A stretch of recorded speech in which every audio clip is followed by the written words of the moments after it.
नमस्कार बच्चों। आज की अपनी इस वीडियो में हम अपने फर्स्ट चैप्टर के third unit, fourth unit and fifth unit को कवर करेंगे, जिसके अंदर आज हम यह समझेंगे कि मोहनजोदड़ो हड़प्पा सभ्यता का एक प्रमुख स्थल किस प्रकार का था और वहाँ की जल निकासी प्रणाली कैसी थी, वहाँ की भवन निर्माण शैली कैसी थी और वहाँ की एक बस्ती दुर्ग के विशाल स्नानागार और माल गोदाम की क्या विशेषताएं थी। और साथ ही आज की इस वीडियो में हम यह भी जानेंगे कि इतिहासकार या फिर पुरातत्ववेत्ता हड़प्पाई समाज में सामाजिक आर्थिक भिन्नताओं का पता किस प्रकार से लगाते हैं। और साथ ही सामाजिक आर्थिक भिन्नताओं का पता लगाने साथ साथ हम यह जानते हैं कि हड़प्पाई समाज में शिल्प उत्पादन का कार्य किन किन स्थानों पर होता था। उसको पता लगाने के लिए इतिहासकार किन चीजों को उपयोग में लाते हैं, यानी कि शिल्प उत्पादन के विषय में जानकारी किस प्रकार से लेते हैं। तो आज की इस वीडियो को आप लोग बहुत ही ध्यान से देखिएगा, जिससे कि आपको चैप्टर अच्छे से क्लियर हो जाए। और मानते हैं कि यह इस चैप्टर का बहुत ही मोस्ट इम्पोर्टेंट टॉपिक्स है, मोहनजोदड़ो सामाजिक भिन्नताओं का अवलोकन और शिल्प उत्पादन के विषय में जानकारी। और बच्चों, चैप्टर से रिलेटेड फर्स्ट और सेकंड यूनिट की वीडियोस यदि आपने अभी तक नहीं देखी हो तो आप ऊपर शो हो रहे आई बटन पर क्लिक करके उन वीडियोस को आसानी से देख सकते हैं, ताकि आपकी चैप्टर की स्टार्टिंग अच्छे से हो जाए। और साथ ही आप वीडियोस को जल्दी पाले, उन वीडियोस का लिंक मैंने अपने डिस्क्रिप्शन में भी दे दिया है, तो आप वहां से भी जाकर के उन वीडियोस को देख सकते हैं। सो बच्चों, विदाउट वेस्टिंग एनी टाइम हम चलते हैं अपने आज के टॉपिक को स्टार्ट करते हैं। तो टॉपिक स्टार्ट करने से पहले आप लोग फिर से अपना एक बार फोन रोटेट कर लीजिए, जिससे कि आप वीडियोस को अच्छे से समझ पाए। बच्चों, जैसा कि मैंने अपने सेकंड पार्ट में अपने टॉपिक थर्ड मोहनजोदड़ो की दोनों बस्तियों दुर्ग और निचला शहर के बारे में अच्छे से सेकंड पार्ट में बता दिया था, तो आज हम मोहनजोदड़ो के नेक्स्ट सब यूनिट 3.1 नालों के निर्माण का शुरुआत करेंगे, जिसमें हम यह जानेंगे कि हड़प्पा सभ्यता की जल निकासी प्रणाली किस प्रकार की थी। तो बच्चों, निचले शहर के उदाहरणों से हमको यह पता पड़ता है कि निचले शहर में सड़कों तथा गलियों को एक ग्रिड पद्धति पर बनाया गया था, जो कि एक दूसरे को समकोण पर काटती थी। तो बच्चों, सड़कों और गलियों का एग्जाम्पल आप यहाँ निचले शहर के मैप के इस छोटे से चित्र में देख सकते हैं कि ये गलियां और घर वगैरह कैसे बने हुए हैं। तो आप यहाँ देख सकते हैं कि एक दूसरे को समकोण पर कैसे काट रही हैं। और बच्चों, ऐसा माना जाता है कि मोहनजोदड़ो में बस्तियों को पूरे नियोजन करके बसाया गया था, जहां पर सबसे पहले नालियां और गलियां बनाई गई होंगी और उसके बाद उनके दोनों ओर आवासों को बनाया गया होगा। और साथ ही बच्चों, जैसे कि आप लोग जानते हैं कि गंदे पानी के निकास के लिए घर की दीवार का गली की नाली से एक दीवार का कम से कम सटा होना आवश्यक होता था। इसी प्रकार ही मोहनजोदड़ो में भी था, गंदे पानी के निकास के लिए घर की एक दीवार का गली की नाली से सटा होना अनिवार्य माना जाता था, जिससे कि घर का गंदा पानी गली की नाली में आसानी से जा सके। और जो गली की मुख्य नाली थी उसको गारे तथा पकी हुई ईंटों से जमा करके बनाया गया था, और साथ ही उस नाली के ऊपर इस प्रकार के ईंटों से ढका गया था, जिसको सफाई के लिए हम उसको हटा भी सकते थे। जैसे कि आप आज के टाइम पे भी देखते हैं कि जो नालियां पक्की ईंटों की बनती हैं उन पर मसाला लगाया जाता है और साथ ही उन पे कुछ पट्टियां वगैरह रख के उसको ढका भी जाता है, ताकि सफाई के दौरान उनको आसानी से हटाया जा सके। और बच्चों, जो घरों से नाली आती थी, पहले वह घरों की नालियां एक हौदी में आकर के वहां एकत्रित हो जाता था। वहां का सारा कूड़ा, जो सूखा कूड़ा पानी के साथ आता था, वो उस हौदी में एकत्रित हो जाता था और फिर उसके बाद बाकी उसका गंदा पानी गली की नाली में आसानी से चला जाता था। एक बहुत ही फेमस पुरातत्ववेत्ता है जिनका नाम है मैके। उन्होंने जब इस जल निकासी प्रणाली के बारे में जाना और पढ़ा तो इसको सबसे प्राचीन और तथा अब तक की सबसे विकसित जल निकासी प्रणाली माना। तो बच्चों, यहाँ हम अपनी हड़प्पा सभ्यता की जल निकासी प्रणाली के बारे में अच्छे से जान चुके हैं। तो आइए अब हम हड़प्पा सभ्यता के नेक्स्ट टॉपिक 3.2 गृह स्थापत्य कला को स्टार्ट करते हैं। बच्चों, निचले शहर से ही हमको हड़प्पा सभ्यता के आवासीय उदाहरणों के बारे में जानकारी मिलती है, जिससे हमको यह पता पड़ता है कि घरों के केंद्र में एक आंगन होता था, मतलब कि घरों के सेंटर में एक आंगन बना होता था और इन आंगन के चारों ओर कमरे बने हुए थे। और ऐसा माना जाता है कि आंगन का प्रयोग आमतौर पर कताई तथा खाना बनाने के लिए गर्म मौसम में किया जाता होगा। और साथ ही बच्चों, खोजों के दौरान हमको आवासों यानी घरों से एक भी खिड़कियां नहीं पाई गई हैं, जिससे हमें यह संकेत मिलता है कि हड़प्पा वासी एकांतता को महत्व दिया करते थे। और बच्चों, आवास जो हमको उदाहरणों के रूप में आवास पाए गए हैं, उनमें दरवाजों को ऐसे बनाया गया था जिससे कि ऐसा पता पड़ता है कि जो आवास हैं उनसे, उन दरवाजों से घरों के अंदर आसानी से नहीं देखा जा सकता था। तो इसलिए इससे भी हमको यह पता पड़ता है कि हड़प्पा वासी एकांतता को महत्व दिया करते थे। और बच्चों, मोहनजोदड़ो में हर घर में ईंटों के फर्श का बना एक स्नानघर होता था, जिसकी एक दीवार, उसी जैसे कि जल निकासी प्रणाली में मैंने आपको बताया, उसकी एक दीवार गली की नाली से सटी होती थी, जिससे कि स्नानघर का गंदा पानी गली की नाली में आसानी से जा सके। और बच्चों, वहां की कुछ घरों में दूसरी मंजिल पर जाने के लिए सीढ़ियों के साक्ष्य भी हमको पाए गए हैं, यानी कि कुछ घर ऐसे भी थे जिनको दूसरी मंजिल पर भी बनाया गया था। और साथ ही बच्चों, कुछ घरों के बाहरी कमरे में हमको कुएं भी प्राप्त हुए हैं, जिससे यह पता पड़ता है कि इनका प्रयोग शायद राहगीरों यानी आने जाने वाले लोगों के लिए किया जाता होगा। तो बच्चों, यहाँ पर हम अपने मोहनजोदड़ो की पहली बस्ती निचले शहर के बारे में जान चुके हैं। अब आइए दुर्ग की बस्ती के बारे में जानते हैं कि उसकी दो बड़ी संरचनाएं थी, विशाल स्नानागार और मालगोदाम, उसके बारे में जानेंगे। तो आइए सबसे पहले विशाल स्नानागार शुरू करते हैं। बच्चों, यह स्नानागार आंगन में बना हुआ एक बड़ा सा आयताकार जलाशय है, जिसके चारों ओर गलियारे बने हुए, मतलब कि ये हमारा जलाशय है और इसके चारों ओर गलियारे बने हुए हैं। बच्चों, इसमें प्रवेश करने के लिए, मतलब कि इस जलाशय आप सीधे समझ लीजिए कि स्विमिंग पूल टाइप। तो इसमें क्या है, इसके उत्तरी भाग में और दक्षिणी भाग में दोनों ओर सीढ़ियां बनी हुई हैं, जिससे कि इसमें हम आसानी से एंट्री कर सके। और बच्चों, इस जलाशय में पानी को रोकने के लिए इसकी इन दीवारों को जिप्सम के गारे और पक्की ईंटों से जलबद्ध किया गया है। उस समय के जिप्सम के गारे और पक्की ईंटों से जलबद्ध किया गया ताकि इसमें पानी आसानी से रुक सके। और बच्चों, इस जलाशय के तीनों ओर कमरे बने हुए हैं। इस जलाशय के तीनों ओर कमरे बने हुए हैं, जिनमें से एक कमरे में कुआं था और शायद इसी कुएं से इस जलाशय में जल आता था।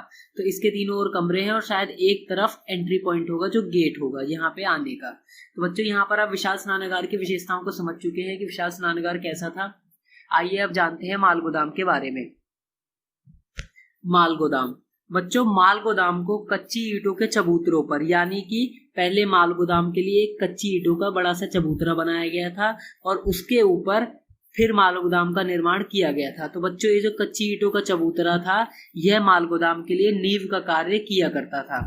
और बच्चों, खोजों के दौरान हमको मालगोदाम के बनाए गए केवल निचले हिस्से ही प्राप्त हुए हैं, जो कि उनकी दीवारें ईंटों की बनी हुई थी और शायद जो ऊपर का हिस्सा था वो ईंटों का बना हुआ था और संभवतः वह नष्ट हो गया है। इसीलिए हमको खोजों के दौरान केवल ईंटों से बना निचला हिस्सा ही प्राप्त हुआ है और ऊपरी हिस्सा जो कि लकड़ी का था वो शायद नष्ट हो गया है। और बच्चों, इतिहासकारों में इसको लेकर आपसी मतभेद भी है कि यह अन्न भंडार ही था या फिर कोई और चीज थी, किंतु इतिहासकारों का यह मानना है कि इसका प्रयोग हड़प्पा वासियों द्वारा निश्चय ही किसी विशेष कार्यों के लिए किया जाता था। तो यहाँ तक बच्चों हम अपने हड़प्पा सभ्यता के थर्ड टॉपिक मोहनजोदड़ो स्थल के बारे में अच्छे से जान चुके हैं, उसकी क्या विशेषताएं थी और उसकी दो बड़ी संरचनाएं, उनकी क्या विशेषताएं थी। तो आइए अब हम अपना फोर्थ टॉपिक स्टार्ट करते हैं।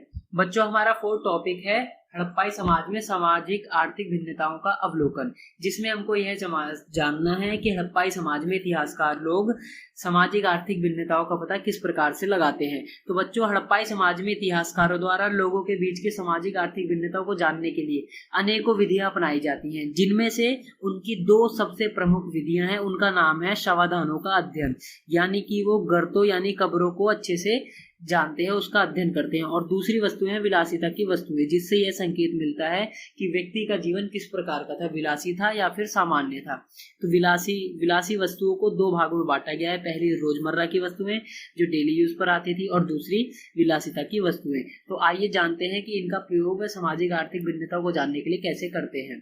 जैसे कि पहली विधि है शवाधानों का अध्ययन। तो हड़प्पाई समाज में मृतकों को, जो लोग मर जाते थे, उनको कब्रों में दफनाया जाता था, जिनकी बनावट भी काफी अलग अलग होती थी और इनको कुछ कब्रों को ईंटों से भी बनाया जाता था।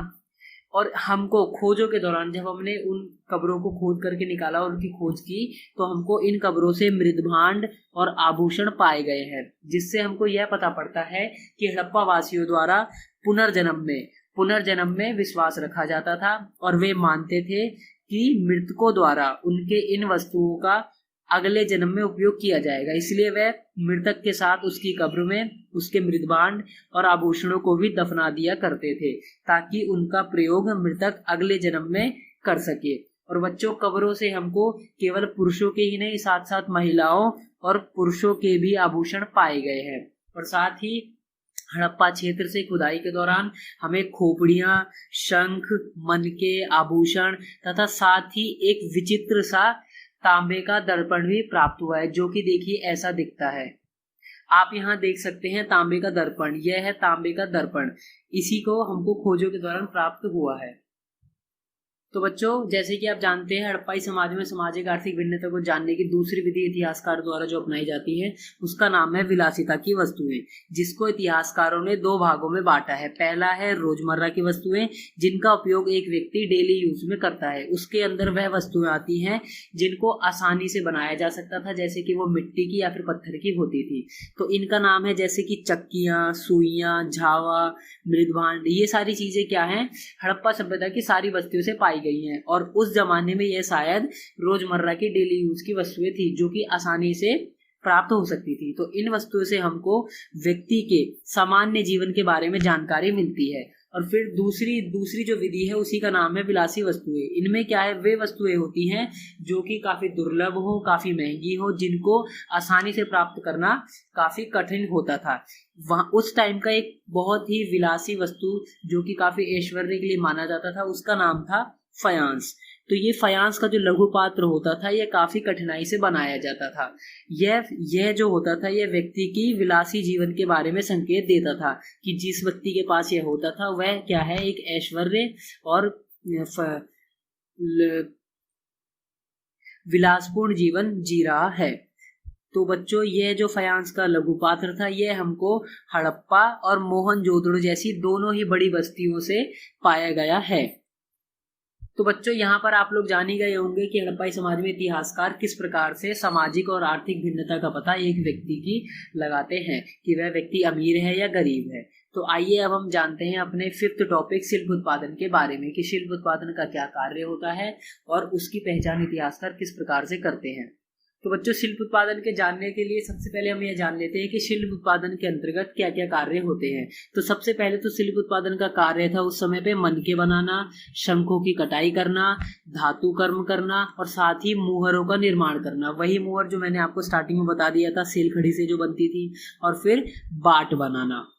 बच्चों, फिर आइए जानते हैं कि जो मनके होते थे, मनके तो आप लोगों को पता ही होगा, मनके मैंने आपको स्टार्टिंग में बता दिया था, मोतियां। तो आइए पहले जानते हैं कि मोतियों का निर्माण, मोतियों को किस प्रकार से बनाया जाता था। तो बच्चों, मनके बनाने के लिए जैस्पर, स्फटिक, कार्नेलियन, क्वार्ट्ज, सेलखड़ी जैसे पत्थरों और साथ ही धातुओं में तांबा, कांसा तथा सोने का प्रयोग होता था। और साथ ही एक अन्य प्रकार के पदार्थों, शंख और फयांस का भी प्रयोग मनकों के निर्माण में किया जाता था।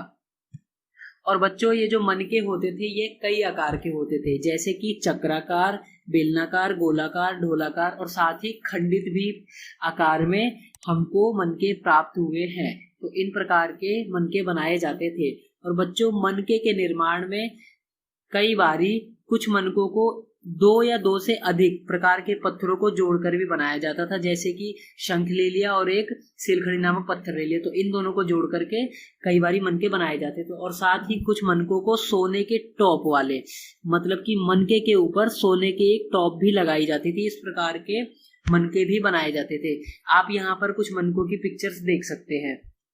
तो आप ये देख सकते हैं कि मनके किस प्रकार के होते थे। इनका आप अलग अलग डिजाइन से समझ सकते हैं कि ये चक्राकार है, बेलनाकार है, ढोलाकार है। ठीक है। तो बच्चों, जैसे कि आपने पिक्चर में देखा कि कुछ मनकों पर चित्रकारी भी की गई है, तो खोजों के दौरान हमको कुछ मनकों पर उत्कीर्णन, मतलब कि कुछ सजाए जाना और चित्रकारी का कार्य किया हुआ भी पाया गया है, जैसे कि उन मनकों पर चित्रकारी से या फिर कुछ उकेरा गया होगा। तो आइए अब जानते हैं कि उत्पादन केंद्रों की पहचान इतिहासकार लोग कैसे करते हैं। तो सबसे पहले तो वो लोग उन स्थानों से प्रस्तर पिंड, पूरे शंख तथा कच्चे माल के रूप में तांबा, औजार, इन सभी चीजों को ढूंढते हैं जिससे कि उत्पादन केंद्रों की पहचान की जा सके। और फिर उनके द्वारा उत्पादन केंद्रों से अर्धनिर्मित वस्तुओं को ढूंढा जाता है, जैसे कि पुरातात्विक उत्पादन केंद्रों से उन चीजों को ढूंढते हैं जिनका निर्माण अर्धनिर्मित वस्तुओं के लिए किया जाता हो, जैसे कि वह वस्तुएं जिनका शिल्प कार्य के दौरान स्थान पर वह छूट जाती हैं, जैसे कि कार्य किया और उसकी आधी बची हुई वस्तु वहीं पर छूट गई। और फिर उनके द्वारा दूसरी चीजें जो खोजी जाती हैं वह है कूड़ा करकट, और उनके द्वारा कूड़ा करकट पहचान करने के लिए सबसे महत्वपूर्ण माना जाता है। जैसे कि उत्पादन केंद्रों की पहचान के लिए पुरातात्विक कूड़ा करकट को एक अच्छा संकेत मानते हैं, क्योंकि यदि वस्तुओं के निर्माण के लिए शंख या पत्थर को काटा जाता था तो उस पदार्थ के बचे टुकड़े वहीं उस स्थान पर छोड़ दिए जाते थे या फिर फेंक दिए जाते थे। तो इतिहासकार उनको उन वस्तुओं को ढूंढते हैं ताकि शिल्प उत्पादन के क्षेत्रों का पता लगाया जा सके। फिर लास्ट में जो चीजें ढूंढी जाती हैं इतिहासकारों द्वारा वह होती हैं त्यागी या फिर छोड़ दी गई वस्तुएं। उत्पादन केंद्रों से पहचान के लिए पुरातात्विद त्यागी गई वस्तुओं को भी महत्वपूर्ण मानते हैं, क्योंकि कभी कभी ऐसा होता है कि बेकार टुकड़ों को छोटे आकार की वस्तुएं बनाने के लिए प्रयोग में ले लिया जाता है, परंतु जो बहुत ही छोटे आकार के टुकड़े होते हैं उनको क्या है कार्यस्थल पर ही छोड़ दिया जाता है, जिनको ढूंढकर इतिहासकार उत्पादन केंद्रों की पहचान कर सकते हैं। तो बच्चों यहाँ हम अपने चैप्टर के 3rd, 4th and 5th topic को कवर कर चुके हैं, और यदि आपको वीडियो पसंद आई हो तो आप लोग हमारा वीडियो लाइक कर देना और चैनल को सब्सक्राइब कर देना, ताकि हमको आपकी सहायता प्राप्त हो सके और हम अपने चैनल में और भी अच्छी प्रेजेंटेशन ला सके, ताकि आप अपने चैप्टर्स को आसानी से समझ सके। और वीडियो को लाइक करना ना भूलने और साथ ही शेयर कमेंट करना ना ही भूलिएगा। तो अब मैं आपसे मिलता हूँ अगली वीडियो में, तब तक के लिए आप अपना ख्याल रखिएगा और स्वस्थ रहिए, मस्त रहिए। Okay, bye bye.